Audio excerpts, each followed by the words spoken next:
কবরে যদি আগরবাতি মোমবাতি আর চাদর দেওয়া জায়েজ হতো, জান্নাতুল বাকিতে 10,000 সাহাবীদের মাজার আছে। সুবহানাল্লাহ। হযরতে ওসমান রাদিয়াল্লাহু তাআলা আনহু শুয়ে আছেন জান্নাতুল বাকিতে। হযরতে আয়েশা আমাদের মা রাদিয়াল্লাহু তাআলা আনহা শুয়ে আছেন জান্নাতুল বাকিতে উন্মুক্ত আকাশের নিচে। আহারে।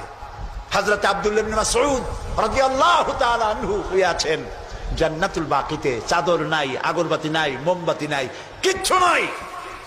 রাসূলুল্লাহ বলেছেন জান্নাতুল বাকিতে, বাকি থেকে কিয়ামতের দিন 70,000 আহলে বাকি চাঁদের মতো চেহারা নিয়ে বিনা হিসাবে আল্লাহর জান্নাতে চলে যাবে।